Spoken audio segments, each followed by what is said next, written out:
Iniimbestigahan sa Senado ang mga umano'y maanumalyang proyekto ng National Irrigation Administration o NIA.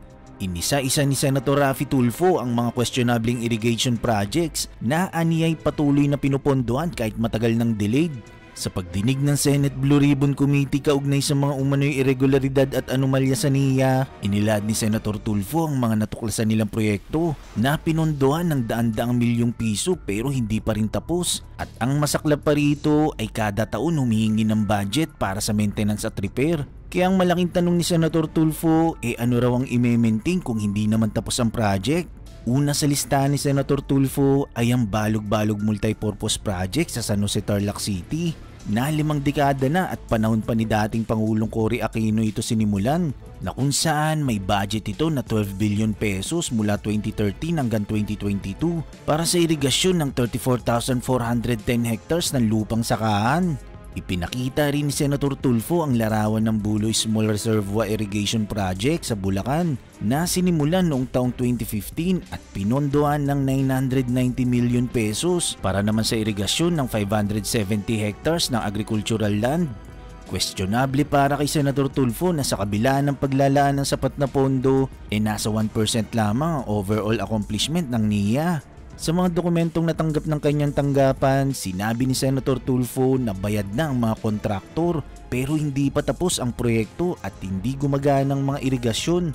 Ibinunyag din ng senador na may mga kontrata ang NIA na hindi isinasa publiko ang bidding na dapat ay transparent.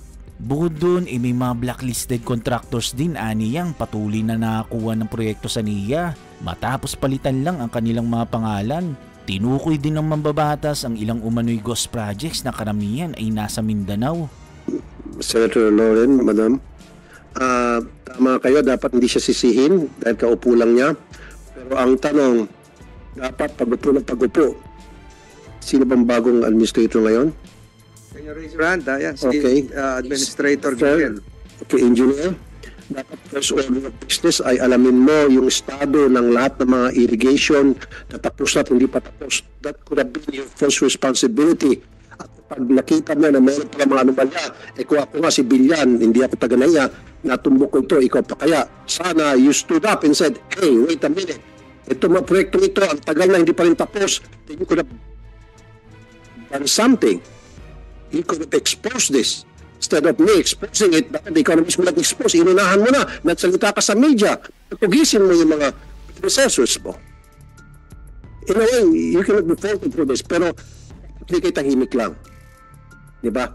Kasi tulad nito, 2023, nag-iinit po ng additional budget for maintenance. Alam niyo naman na talagang hindi pa tapos yan. Ba't kayo mag-iinit ng budget for repair and maintenance?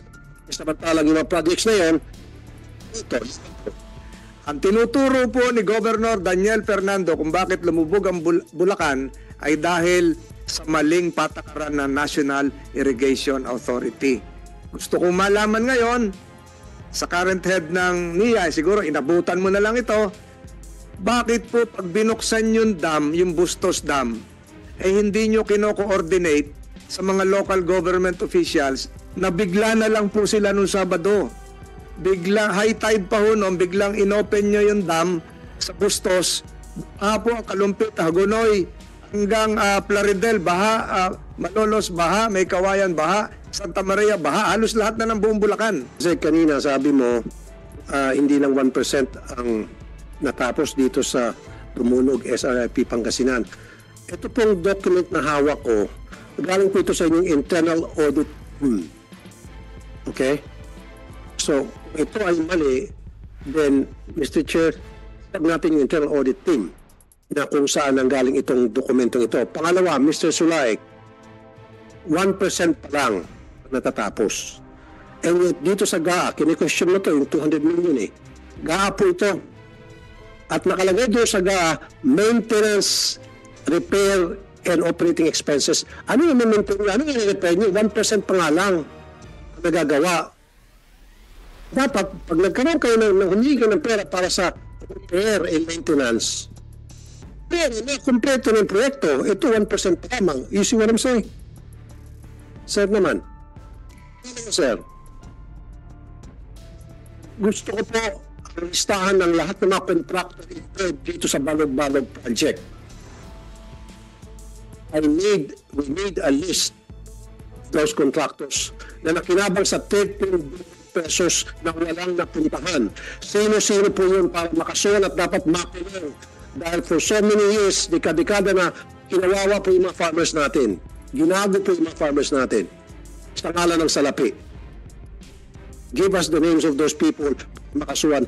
Even the names of predecessor na sa tingin niyo po naging pabaya, makasuhan din. At makulong.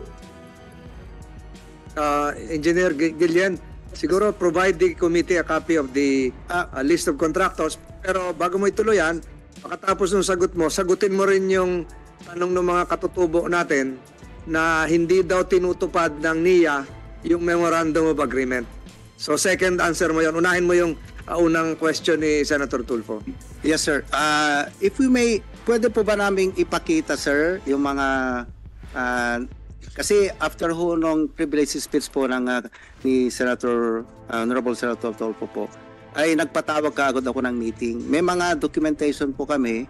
Gusto sana naming sagutin isa-isa po yung mga allegation ni Senator Tulfo, sir. And pagdating naman po sa ating mga kapatid na Is this voluminous yung... hindi po, sir. Can you provide the copy? Bawat isang tatlong slides lang po kami. So you prepare an answer. Yes, sir. Attach all the documents needed. You prepare your answer in affidavit form.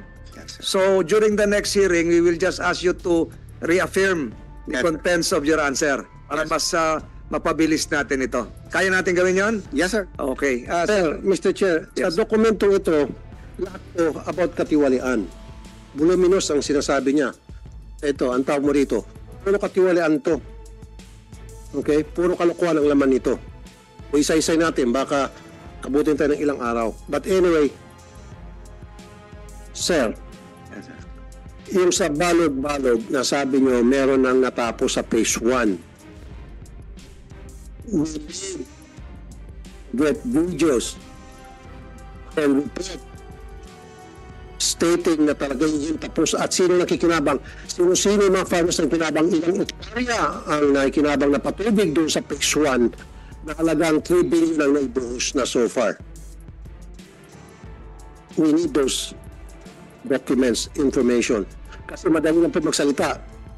Na, sabi nga ng isang farmer, wala raw silang alam na may gumagana na doon sa balog-balog, whether phase 1 o phase 2, although sabi nga niya, hindi na teritoryo. Pero siyempre, nababalitaan niya kung meron talagang tapos na doon. So, sa lahat po ng mga projects na uncompleted, na provide ng korupsyon, we need a copy of each and every contractor na naging pabaya para makasuhan. Kailangan din po namin yung pangalan ng mga tao na involved sa mga proyekto ito na kung saan naging pabaya. Sir, maliwanag na may bayad ng korupsyon para makasuhan. Kasi nga po, nakakaawa naman itong mga farmers natin. Nakita niyo po sila dyan sa harapan niyo. Oh. For so many years, nagtitiis sila.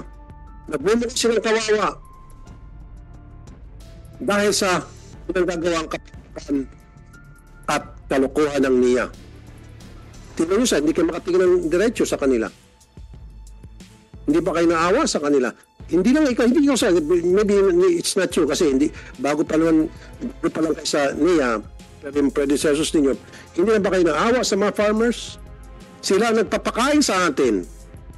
Sila ang bumubuhay sa atin. Mga pagkain sa kainan natin, galing sa pawis nila. And yet, short chance sila, and yet, sila yung niloloko natin. Sila nagpapakain sa atin, sila pa yung niloloko natin. Sa ngalan ng salapi.